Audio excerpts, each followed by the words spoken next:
Have you ever trusted someone you shouldn't have? I don't mean a casual acquaintance or a shaky business partner. I mean the people who shared your dinner table for 23 years. The people who were supposed to be your lighthouse but turned out to be the very rocks designed to wreck your ship. My name is Aiyana Vance. I'm 23 years old, and I live in a world where love is a high-yield investment. In Greenwich, Connecticut, if you don't provide a return on that investment, you aren't a daughter. You're just a line of credit that's been overextended. The night everything began to fracture was my parents' silver anniversary. The Vance estate was draped in white lilies, so many that the air felt thick and sickly, like a funeral disguised as a celebration. I stood in the foyer, watching the amber light catch the crystal chandeliers, listening to a lone cello player whose music felt far too heavy for the occasion. My mother, Elowen, moved through the crowd with the grace of a predator in silk. She didn't look at me. She looked through me. To her, I was a piece of furniture that no longer fit the decor, something to be pushed into the corner when the important guests arrived. I remember the exact temperature of the room, a clinical 68 degrees, meant to keep the champagne cold and the guests alert. Earlier that evening, I had walked into my mother's dressing room. I wanted to tell her about the honors I'd received for my graduate thesis in logistics. I thought, perhaps, for once, the useless daughter might have earned a crumb of recognition. Aiyana didn't even turn away from her mirror. She was adjusting a strand of pearls that cost more than my entire education. "Not now, Aiyana," she whispered, her voice like ice clinking in a glass. "Celine is on the cover of Forbes next month. We have standards to maintain tonight. Try not to look so unremarkable." I spent the next hour quietly fixing a major error in the catering schedule that my brother had overlooked. I reorganized the flow of the service staff, ensuring the vintage Krug reached the VIP lounge before the first course. It was a complex puzzle of timing and movement, the kind of work I excelled at. When my father, Vance, saw me speaking to the head of catering, he didn't thank me. He gripped my arm, his fingers digging into my skin just enough to leave a mark. "Stop interfering with the help, Aiyana," he snapped. "Go stand by the refreshments and try to look like you belong here." The burn started at my sternum and climbed. I've been defined as a burden for so long that I almost believed it. But as I watched the room full of people laughing at jokes they didn't find funny, I saw the truth. I wasn't forgotten. I was being managed. At 9 p.m., the party reached its peak. My father stood on the grand marble staircase, his hand raised for silence. The room went still. He spoke for 10 minutes about the Vance legacy, about tradition, and about the mergers that would secure our family's future after a recent private audit had left our accounts precariously thin. He mentioned my sister, Celine, 4 times. He praised her visionary leadership. Then he looked at me. It was the first time he'd acknowledged my presence all night. "To ensure our family's stability," he announced, his voice booming with a judicial resonance, "we are pleased to announce a new partnership. Aiyana will be marrying Mr. Julian Sterling this spring." The room erupted in applause. Julian Sterling was a man 30 years my senior, a high-profile investor with a reputation for collecting beautiful, quiet things. He was the man who would pay off my father's hidden debts in exchange for a Vance bride. I felt my pulse in my teeth. The air in the room suddenly felt very thin, like tissue paper held up to a flame. I stood perfectly still. I didn't scream. I didn't cry. I looked my father dead in the eye from across the room. Behind my back, I was clutching a white silk napkin. I squeezed it so hard my knuckles went white. I felt my fingernails dig into my palms, deeper and deeper, until I felt the warm, wet blossom of blood staining the silk. I didn't flinch. I just stood there while my father sold me to save his stock price. "All right," I said quietly, the words lost in the noise of the crowd. I turned and walked toward the coat room. I didn't take a suitcase. I didn't take the jewelry my mother had lent me for the night. I just took my keys.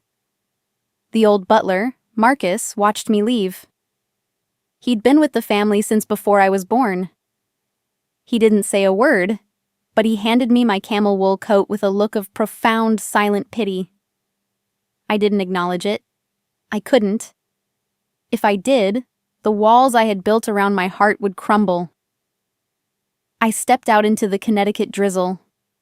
The rain on the asphalt smelled like wet stone and exhaust. I got into my car, a modest sedan I'd bought with my own savings, the one thing my father couldn't freeze. As I pulled out of the long, winding driveway, I felt the weight of 23 years of expectations fall off my shoulders. It didn't feel like freedom. It felt like being a ghost in a world that had already decided I was dead. My phone buzzed on the dashboard. A text from my father. "Be back by midnight. We need to sign the preliminary engagement papers. Don't be useless for once."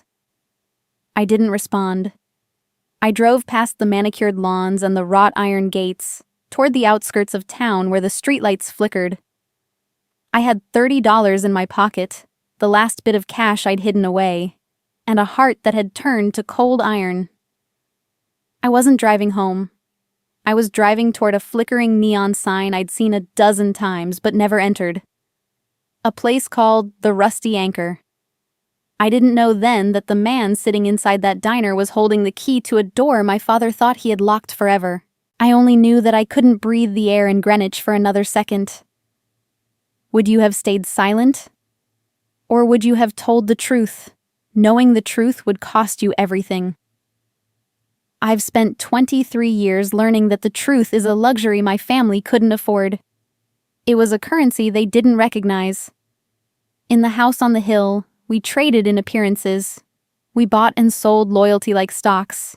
And the only rule was that the family name must remain unblemished, even if the bones beneath it were rotting. The neon sign of the Rusty Anchor hummed with a low, electric vibration that I could feel in the soles of my shoes. Inside, the diner smelled of burnt coffee and old vinyl seats, a sharp, honest contrast to the suffocating scent of lilies I'd left behind in Greenwich. It was 1:15 a.m. The rain had slowed to a drizzle, streaking the windows like crooked lines on a blueprint. I saw him sitting at the end of the counter, an older man, his back as straight as a structural beam despite the age in his shoulders. He wore a faded cap with the emblem of the 1st Marine Division. Beside his plate of untouched eggs sat a weathered military-grade compass. He looked like a man from another era, a man who knew exactly where he stood, even when the world was shifting. The waitress, a woman named Linda with tired eyes and a name tag that had seen better decades, sighed loudly. She swiped a credit card through the register for the 3rd time. The little red light on the machine blinked like a warning. "I'm sorry, sir," she said, her voice dripping with the kind of impatience that only comes from an 8-hour shift. "It's still declined. Do you have another way to pay?" The man didn't flinch. He reached for his wallet, his movements slow and deliberate. I could see the emptiness of the leather from where I stood.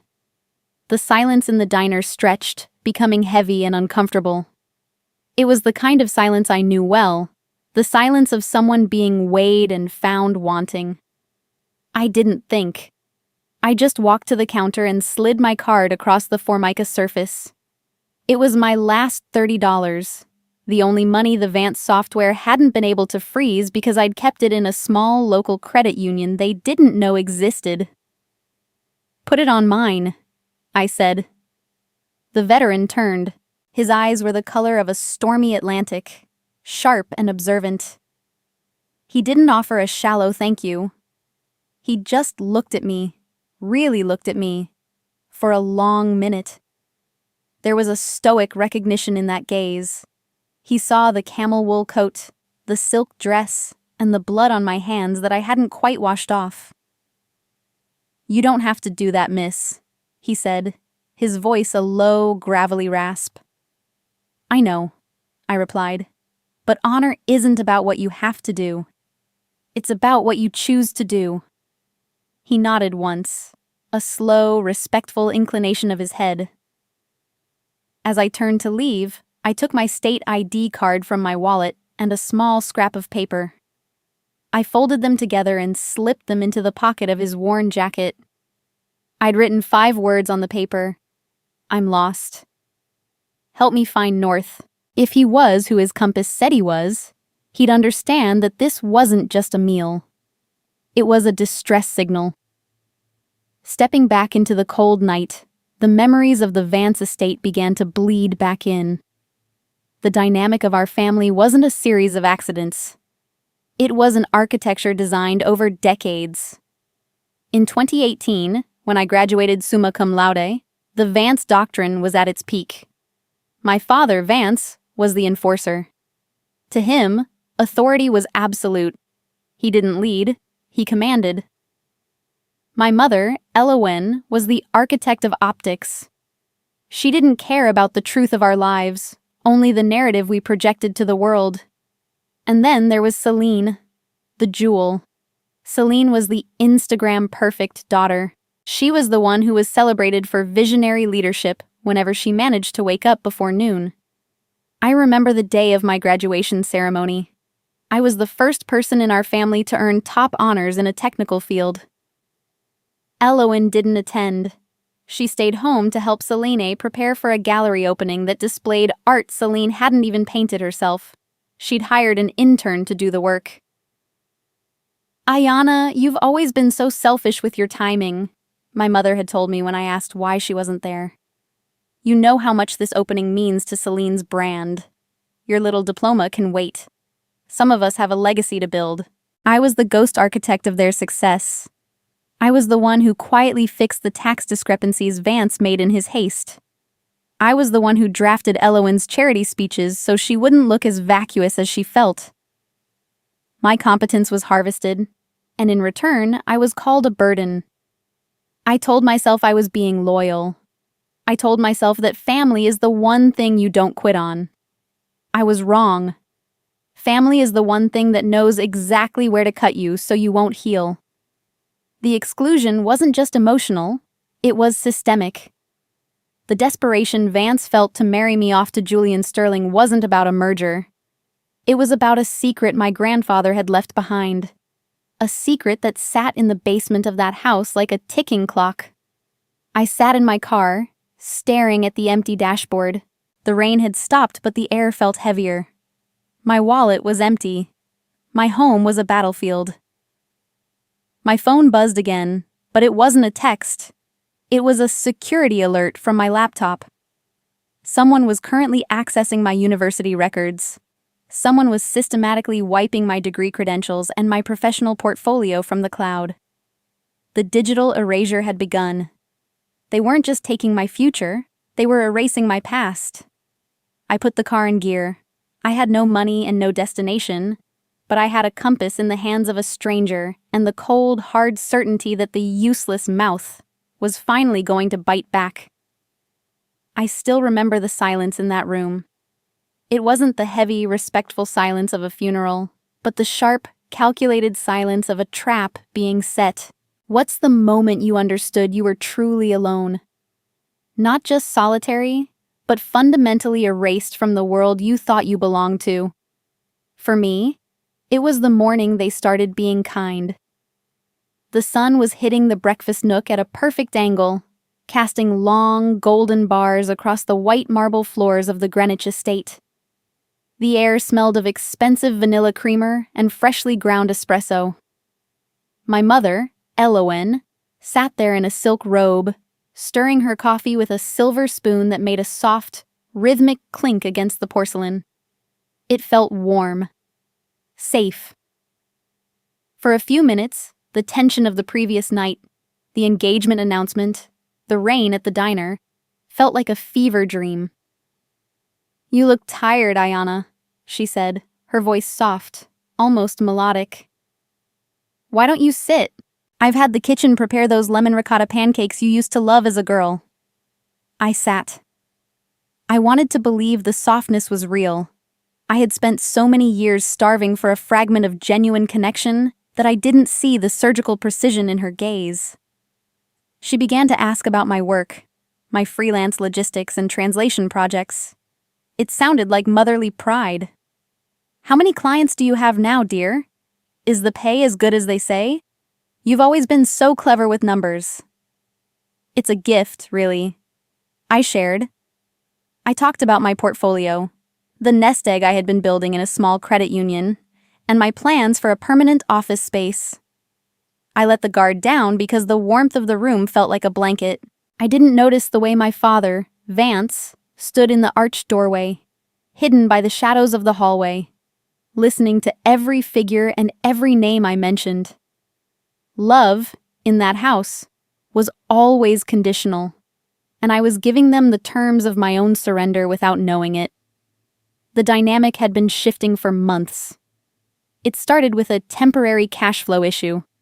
Vance had approached me in his study, the smell of mahogany and expensive scotch thick in the air. "Celine is too busy with the gala preparations," he'd said, sliding a thick folder of audit discrepancies across the desk. "You have the technical mind for this. Fix it. You're the only one in this house I can actually trust with the fine print." I fixed it. I spent 18-hour days untangling his forensic accounting messes, saving the family hundreds of thousands in potential fines and legal fees. I was the ghost in the machine. While the family socialized in the dining room, their laughter echoing up the vents, I sat over a glowing keyboard, eating a cold sandwich, translating complex international shipping manifests. No one ever thanked me. No one ever invited me down. Celine would occasionally drift into my office, smelling of Joe Malone and entitlement. "It's so good that you have your little computer projects to keep you busy, Aiyana," she'd say, her voice dripping with backhanded praise. "It's not like you have a social life to maintain or a brand to build. Some of us have to be the face of this family." I accepted the role of the scapegoat because I thought it made me essential. I kept the records. I have the spreadsheets. By my calculation, I had generated over $120,000 in saved labor and recovered assets for them over 3 years. And yet, I was still the useless mouth. The isolation grew in small, quiet ways. A birthday forgotten while Celine got a new Porsche. A missed call during a medical scare that went unreturned for 3 days. Read receipts on text messages that stayed cold for weeks. I was being used to power a house that refused to let me in. The morning after my encounter with Elias at the diner, the mirage finally evaporated. I woke up to a house that felt unnaturally still. I reached for my phone on the nightstand. It was dead. Not a drained battery, but a total lack of service. "No SIM," the screen read. I felt a cold prickle at the back of my neck. I opened my laptop, intending to email a client in London. The screen glowed a harsh, clinical blue. "Access denied. Your account has been suspended by the administrator." I tried my bank app. The screen hung for a second before displaying a frozen status. I tried my university portal, where my honors portfolio and degree credentials were stored. My login didn't exist. My digital identity, the one thing I had built with my own hands and my own intellect, had been wiped clean. Vance hadn't just taken my money. He was erasing my history. I walked downstairs. The family was sitting at the dining table, the same way they did every morning. Vance didn't look up from the Wall Street Journal. The only sound was the clink of silverware. "The engagement papers are in the study," Vance said, his voice flat, devoid of emotion. "They'll be ready for your signature at 2 o'clock. If you want your accounts restored, if you want your life to exist again, you'll sign them without a word." I stood at the edge of the rug, looking at the back of his head. I didn't scream. I didn't beg. I understood the nature of the silence now. They didn't just want to control me. They wanted to delete the version of me that could survive without them. They wanted a ghost, and they thought they had finally killed the girl. I turned and walked back toward the stairs. I began to pack the few physical items I had left. The old recorder my grandfather gave me, a few changes of clothes, and the memory of the way Elias looked at me in the diner. They had spent years defining me as weak, as a burden, as a girl who could be erased with a few keystrokes. But they forgot the most fundamental rule of the systems I built for them. I am the one who designed the architecture. I am the one who knows where the structural weaknesses are hidden. They think they've locked the doors. They don't realize I'm the one who forged the keys. I learned that morning that you can live in a house for 23 years and still be a ghost to the people who built it. I wasn't just invisible. I was an inconvenience that needed to be managed. A logistical error in a family that prided itself on flawless execution. It was 7:15 a.m. Monday, March 9th. The sun was a pale, sickly disk struggling against the Connecticut fog. I was in the upstairs hallway, my vision blurring, a cold sweat slicking my palms. The stress of the digital erasure, the weight of the impending marriage, and 30 hours without sleep had finally manifested in my body. I felt a sharp, stabbing pain in my abdomen that forced me to double over, clutching the wainscoting for support. My foot slipped on the polished oak, and I went down hard, my temple catching the sharp corner of a mahogany pedestal. The world went white, then a dull, throbbing red. I could feel the warm, thick trickle of blood moving down my cheek, soaking into the collar of my shirt. Celine stepped out of her room, dressed in high-end athletic gear, her hair in a perfect high ponytail. She smelled of expensive citrus and ambition. She looked down at me, not with alarm, but with a profound, weary irritation. "I have a Pilates session in 20 minutes, Aiyana," she said, checking her Apple Watch. "And then a brunch meeting with Julian's publicist. You're always so dramatic when you want attention. Clean yourself up. You're getting blood on the rug." "I need a ride to the urgent care, Celine," I whispered, my voice sounding like it was coming from the bottom of a well. "I can't see straight. Just the keys to the spare SUV." "Vance took the keys. He doesn't want you leaving until the papers are signed," she replied, her eyes never leaving her phone. "Call an Uber. And don't use the family account. Dad flagged it." She stepped over my legs and headed for the stairs, the rhythmic clicking of her sneakers the only soundtrack to my collapse. I managed to crawl to the front door, pushing myself upright against the heavy iron handle. Outside, Mr. Henderson, our neighbor and a retired federal judge, was walking his golden retriever. He stopped on the sidewalk, his brow furrowed as he watched me stumble onto the porch, clutching a blood-stained towel to my head. He saw the Vance SUVs idling in the driveway, the tinted windows up, the drivers indifferent. He didn't say a word, but he watched. He was a man who understood the weight of evidence. I took a rideshare to the Greenwich Medical Center. The interior of the car smelled of stale pine and desperation. At the clinic, the air was a sterile cocktail of bleach and old linoleum. I sat on a cold plastic chair, listening to the crinkle of the sanitary paper beneath me, staring at the patient intake form. Under emergency contact, my pen hovered over the lines. I left them blank. I was my own emergency. The nurse, a woman with a name tag that read Sarah, stitched the gash on my temple with professional efficiency. "No one with you today, honey?" she asked, her voice soft. I didn't answer. I just watched her hands. She handed me the discharge papers and a plastic bag for my soiled shirt. "You should have someone watch you for the next 4 hours. Concussion protocol." "I'll manage," I said. I paid the $300 bill with a hidden stash of cash I'd kept in my grandfather's old cigar box.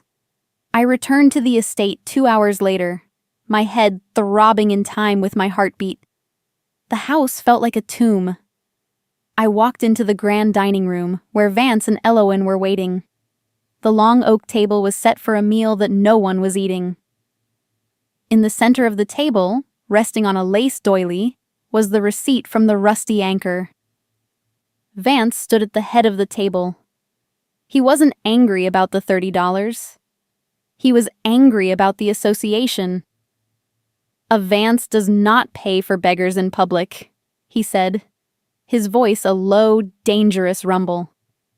"You've dragged our name through the mud of a greasy spoon. You've made us look weak to people who have no right to see us at all." I tried to speak, to tell him about the stitches, about the neighbor, about the fact that I was his daughter. But before a sound could leave my throat, Vance's hand came across my face, a sharp stinging crack that sent me back against the sideboard. The porcelain rattled. Elowen stood by the window, her back turned to us, her eyes fixed on her prize-winning hydrangeas. She didn't turn around. She didn't flinch. "I am done!" she screamed, her voice piercing the heavy silence. "I am done with the embarrassment. You contribute nothing but debt and shame. You are just a useless mouth to feed. Just a useless mouth to feed." Celine walked in then. She looked at me on the floor, then at the mantelpiece. She picked up the small, military-grade brass clock, the only heirloom I had left from my grandfather, the man who had actually built the fortune they were so busy squandering. "Out with the old trash," Celine whispered. She tossed the clock into the roaring fireplace. I watched the brass glow, then blacken in the heat. I didn't cry. I didn't beg. I wiped the blood from my lip with a clinical detachment. I wasn't a victim in that room. I was a witness. I memorized the way the fire caught the gears of the clock. I memorized the way the light died in Elowen's eyes.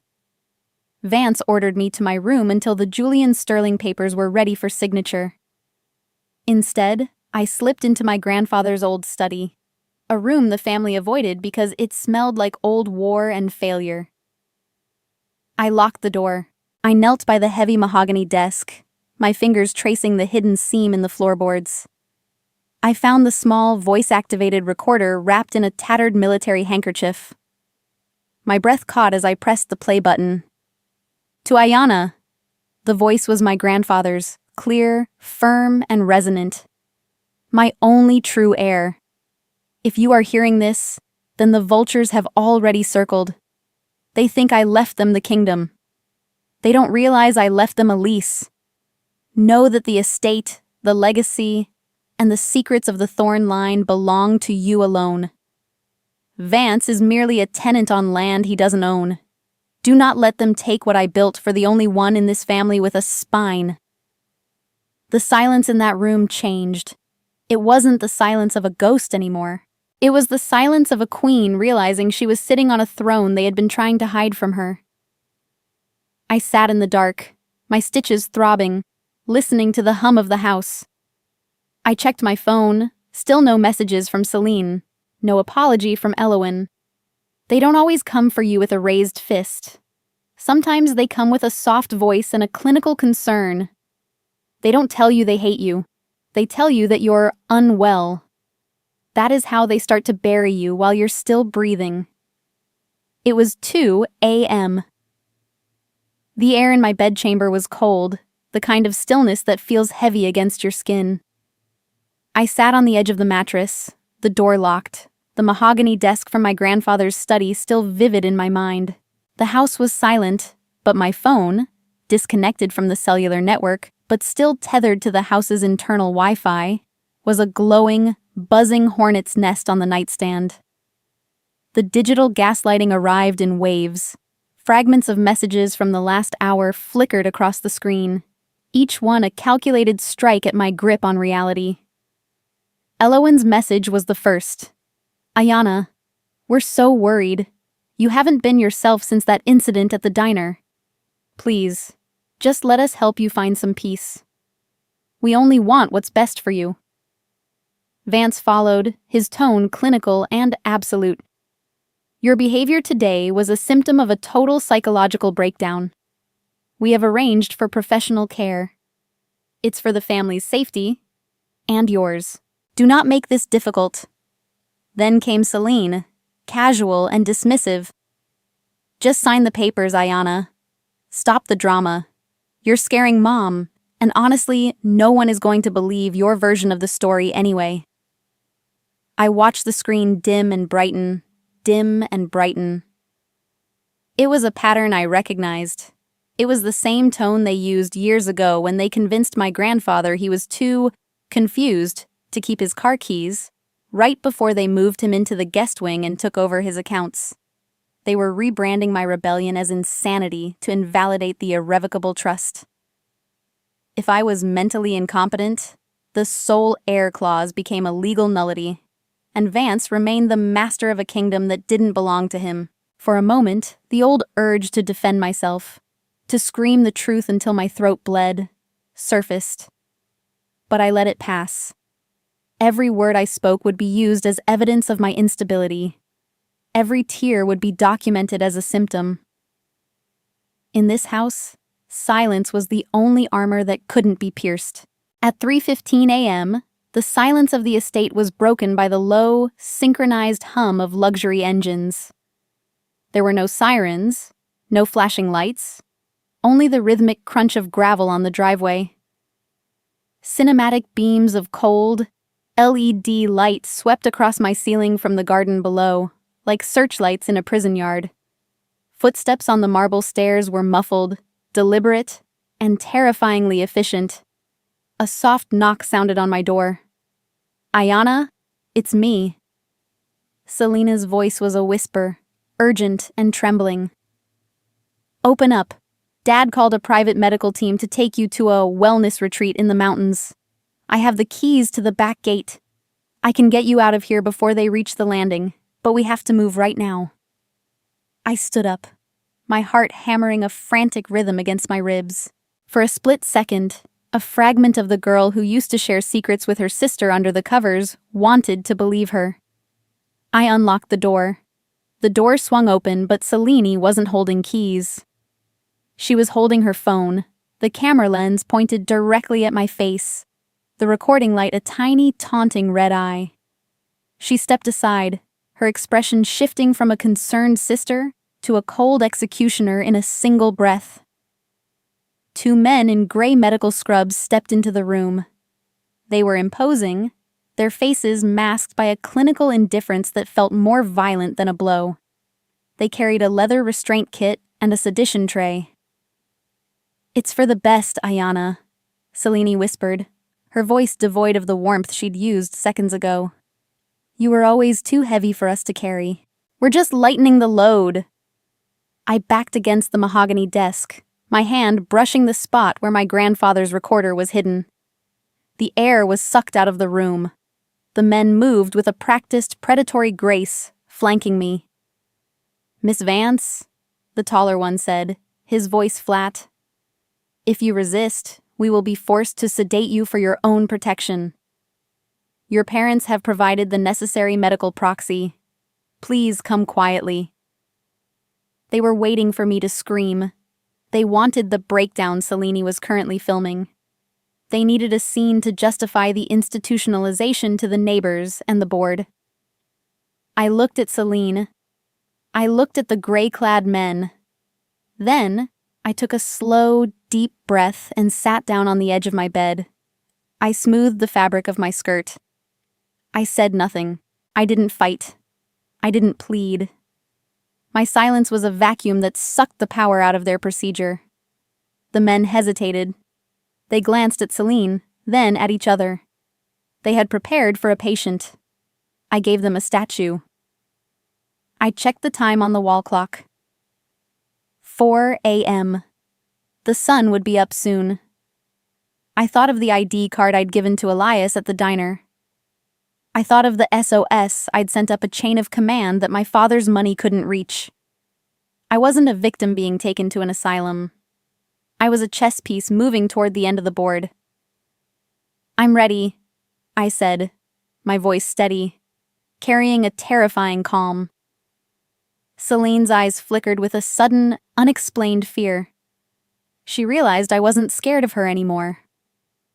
And in this house, If you aren't scared of them, you've already won. I allowed them to lead me to the door, walking with my head high, my spine a line of cold iron. I put my phone face down on the nightstand and left the notifications to burn themselves out in the dark. I didn't answer. I wouldn't answer ever again. Because the first step to escaping a manipulative system is simply not responding to its demands. The dawn was coming, and for the first time, I wasn't the only one waiting for it. I sat in the back of that gray medical transport, watching the condensation crawl down the glass in crooked lines, and the noise in my head finally stopped. The stitches on my temple throbbed with a rhythmic, dull heat, but my mind was as cold as the morning fog. I wasn't waiting for them to love me anymore. I wasn't pleading for a seat at the table. I was just waiting for the sun to rise. The silence inside the van was clinical, broken only by the low hum of the heater. I looked down at my hands, the nails still stained with the dried blood of my own resilience, and the dots began to connect. Every useless mouth insult, every favor I performed to fix Vance's fraudulent tax filings, every midnight spent untangling Celine's corporate disasters. It was never about my incompetence. It was about a harvest. They didn't want a daughter. They wanted a ghost to power their machine while they lived in the light. My phone vibrated in the pocket of the medic sitting across from me. A text from Celine flashed on the lock screen, bright enough to pierce the gloom. Just tell them you're confused, and we can stop this. Don't ruin our lives, Aiyana. I looked at the words, then looked away. I didn't ask for the phone. I didn't plead for mercy. I simply watched the gate of the estate through the rear window, a stranger to the name I carried. A small act of kindness broke the tension. The medic, a man whose face was etched with the weariness of 1,000 forced intakes, offered me a plastic cup of water. He whispered, "You don't look like the others we pick up from these houses." I met his eyes. "I'm not," I said. It was the first time I'd spoken in hours. My voice sounded different, thicker, grounded, like the earth after a heavy freeze. It was the sound of someone who had already left. 5:45 a.m. The gray light of the Connecticut morning was shattered by a sound that didn't belong in a residential neighborhood. It was a deep, metallic roar that vibrated through the floor of the van. The wrought iron gates of the Vance estate didn't open. They were breached. 5 jet-black SUVs with low-profile sirens tore up the gravel driveway, their tires spitting stones against the manicured hedges. A military transport helicopter hovered so low over the lawn that the downdraft stripped the petals off Elowen's prized lilies and sent the garden furniture tumbling into the pool. The SUVs formed a tactical crescent, cutting off the medical van and pinning it against the portico. Vance and Elowen ran out onto the marble steps in their silk robes, their faces pale and distorted by a panic they couldn't script. They looked small, frightened actors whose stage had just been invaded by the real world. The door of the lead SUV opened. General Silas Thorne stepped out. 4 silver stars on his shoulders caught the first rays of the sun, reflecting a light that was blinding and absolute. Behind him stood Elias, the disabled veteran from the diner. But Elias wasn't hunched over a plate of cold eggs anymore. He stood tall in a crisp, olive-drab uniform, his chest bearing a row of ribbons that told a story of a lifetime spent in the shadows. He held the ID card I had given him like it was a holy relic. General Thorne didn't look at the mansion. He didn't look at my parents. He looked at the medical van and raised a gloved hand. "Secure the woman," he commanded. His voice wasn't loud, but it had the weight of a mountain. The back doors of the van were pulled open by men in tactical gear. I stepped out, the gray medical scrubs a stark contrast to the tactical black and olive surrounding me. I didn't run. I walked with a slow, terrifying dignity toward the general. Vance tried to intervene, his voice cracking as he reached for a status he no longer possessed. "General, there's been a mistake. This is a private family matter. My daughter is having a medical crisis." Silas Thorne walked up the steps, stopping inches from Vance's face. The height difference was negligible, but the difference in gravity was immense. "Your daughter's health is the only thing keeping you from a treason charge this morning, Vance," Thorne said, his voice a sharp blade. "You weren't institutionalizing her because she was sick. You were doing it because she found out you were targeting Elias to steal the encryption keys to the Thorne defense legacy." The general turned to the crowd of agents. Aiyana's act of kindness at that diner didn't just buy a meal. It triggered a silent alarm. The moment her card swiped, the Pentagon knew Elias had been compromised. Her SOS message on that ID card gave us the final signature we needed to track your offshore buyers. I reached into the pocket of my scrubs and pulled out the small recorder I had taken from my grandfather's study. I didn't look at Vance. I looked at the general. "This is the evidence of the systematic theft of the Thorne estate," I said, handing it over. "And the recordings of the plan to delete me to cover the trail." I turned to my father. The man who had spent 23 years trying to make me feel small was now trembling in a silk robe that cost $5,000. The amber light of the morning made his skin look like gray ash. "You said I was a useless mouth to feed, Dad," I said, the words falling like stones into a still pond. "It turns out you've been eating off my table for years, and breakfast is over." The general nodded to his team. "Clear the house. Seal the records. No one leaves." I walked toward the lead SUV, leaving the mansion of thorns behind. I didn't feel like I had won a fight. I felt like I had finally stepped out of a burning room and into the cold, clean air of the truth. There is a specific kind of silence that follows a loud explosion. It is the sound of dust settling on a life you no longer recognize. A heavy, airless quiet where the only thing left to do is breathe. As the sun finally crested over the ancient oaks of Greenwich, the red and blue lights of the federal units strobing against the white colonial facade didn't look like a threat anymore. They looked like a dawn. I watched from the back of the black SUV as my father was led down the marble steps. Vance was no longer the titanium-jawed titan of the courtroom. He was a man in a rumpled silk robe, his wrists bound in plastic zip ties that bit into his skin, pleading with a junior agent for a phone call that wouldn't come. Behind him, Elowen was a silhouette of controlled hysteria, her carefully curated standards shattered as she used her manicured hands to shield her face from the very cameras she had spent decades courting. Celine stood on the grand portico, her posture breaking as she watched a federal officer seize her encrypted laptop and phone, the twin pillars of her manufactured reality. Without her digital mirror, she looked hauntingly ordinary. Small, pale, like a ghost that had finally run out of hauntings. I didn't feel the urge to gloat. I didn't need to scream. "I told you so." I simply watched the yellow tape. "Police line, do not cross," being stretched across the front door of the house that had been my cage. The Vance Empire wasn't being conquered. It was being evicted by its own lack of honor. Elowen's eyes found mine through the tinted glass of the SUV.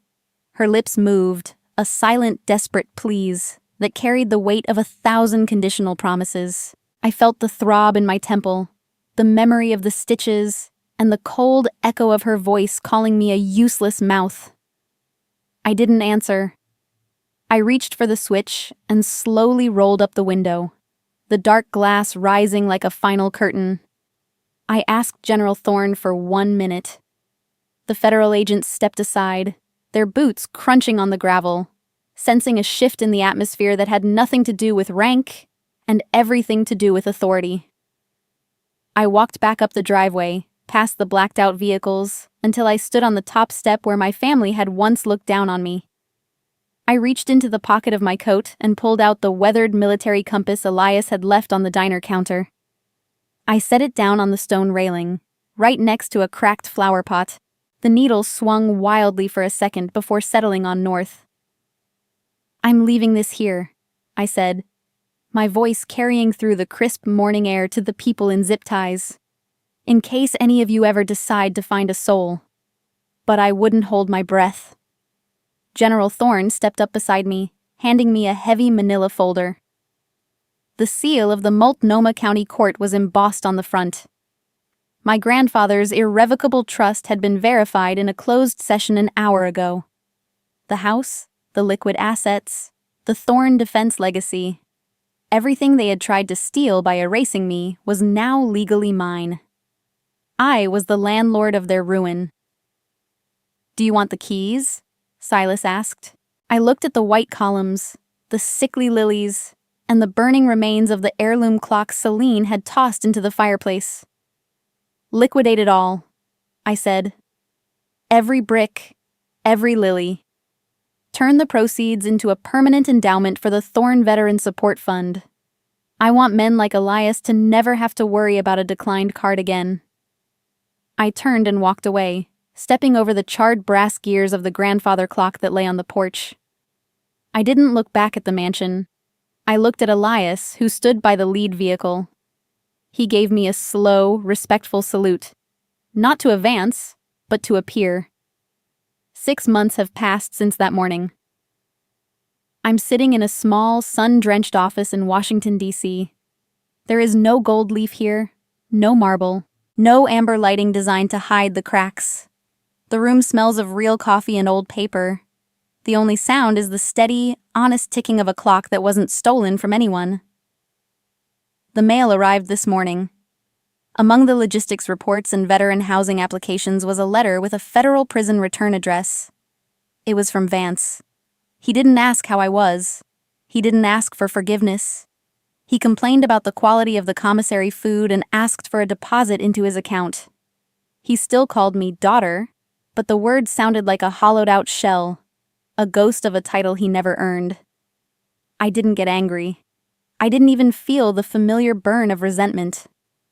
I simply walked over to the shredder and fed the paper into the blades. The mechanical hum and the sight of the toxic words turning into harmless white confetti was the only response he deserved. I have a photograph on my desk now. It's me, Elias, and Silas at the ribbon-cutting ceremony for the first Thorne housing complex. I look healthy. My spine is straight. My eyes are clear. I used to think the silence in my family home was a cage designed to keep me small.